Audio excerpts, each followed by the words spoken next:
இன்றைக்கு நேரம் கொடுத்தும் தவணை கொடுத்தும் கேட்டு போனாலும் சுப்ஹானல்லாஹ் சீரடிகள்ல பார்க்க இயலாம இருக்கு. கடனை கேட்டு வாழ இருந்த அந்த நடிப்பு, அந்த அந்த அந்த நடிப்பு, அந்த பேச்சு, அந்த பேச்சுடைய இனிமை சுப்ஹானல்லாஹ் கேட்டு வார நேரம்.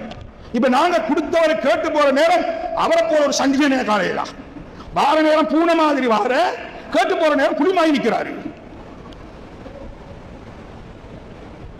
எத்தனை பேர் நொந்து போயிருக்கிறாங்க.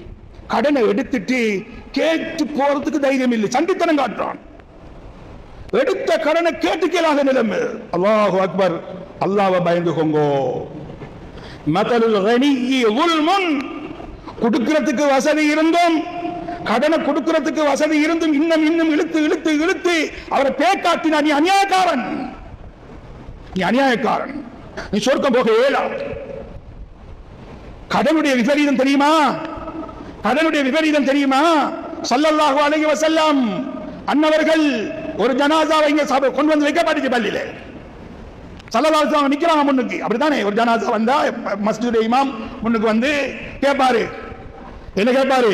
இவருடைய கொடுக்கல் வாங்க சம்பந்தமா விஷயம் எல்லாம் பேசி குடும்ப உறவுகள் வந்து சொல்லுவாங்க, ஹஸ்ரத் எது கொடுக்கல் வாங்கல் இருந்தா கொஞ்சம் சொல்லுங்க, நாங்க பொறுப்பா இருக்கிறோம். பொறுப்பா இருக்கிறோம் அன்றைக்கு வந்து சொல்லி போட்டு போனவங்க அதுக்கப்புறம் ஆளை காணோம். பொறுப்பா ஹஸ்ரத் சொல்லி போட்டு போவாரு, தேடி போன ஆள் இல்லை. எல்லாம் ஞாபகம் வச்சுக்கோங்க. கடனாளி மௌத்தா பேசிட்டு நீ பொறுப்புன்னு சொல்லி முன்னுக்கு வந்துட்டா கடனாளி மன்னிப்பு நீ தான் மாட்டிக்கொள்வான்.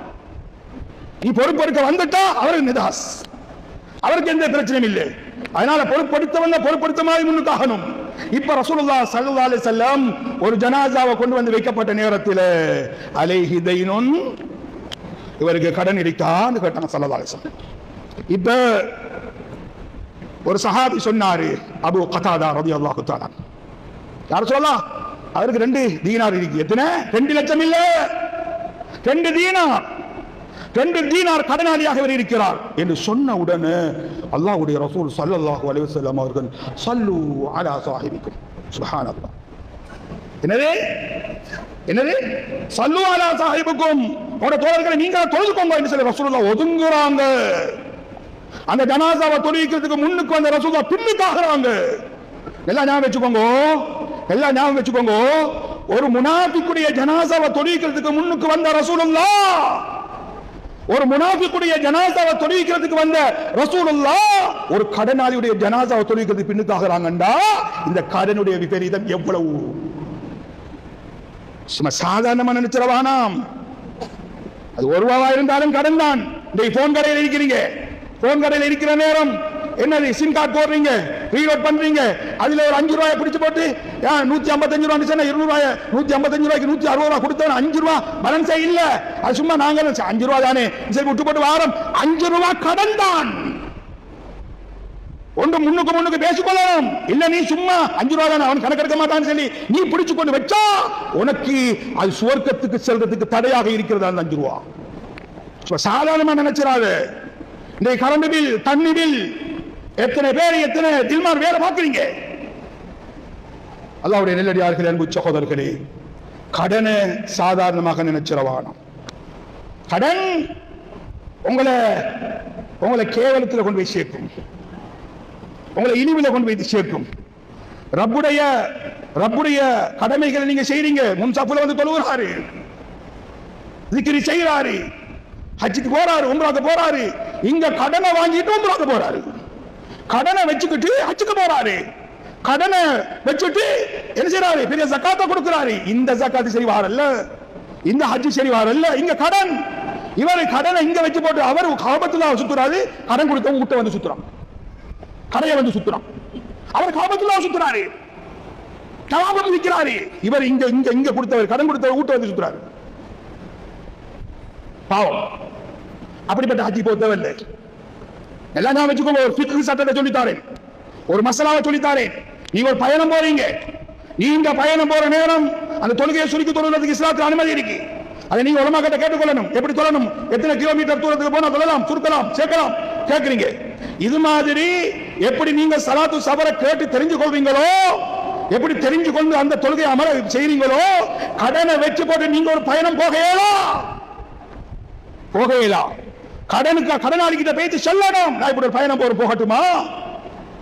நடக்குதா? இது நடக்குதா?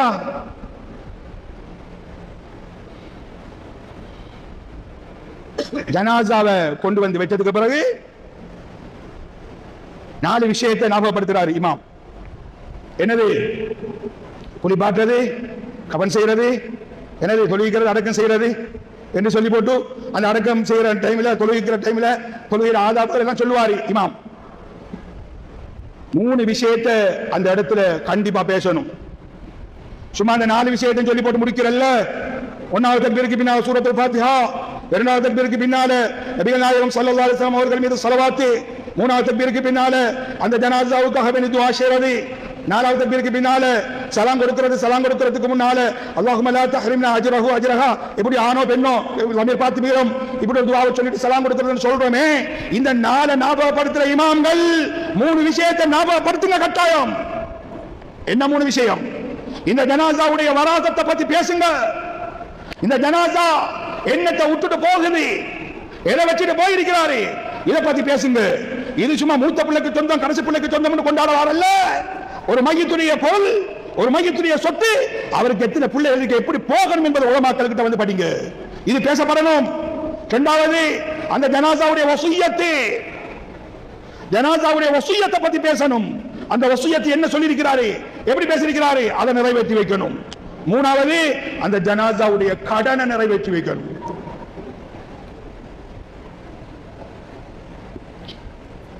ஒருத்தரை சந்திக்கிற நேரம் ஒருத்தர் சொன்னாரு, ஹசரத் எனக்கிட்ட ஒருத்தர் கடன் வாங்கினாரு, கடன் வாங்கிட்டு போனாரு, பல வருடங்களாக பேத்தி இன்னும் கடனை தாராருல்ல, ஆனா முன் சஃப்ல தொழுகிறார்.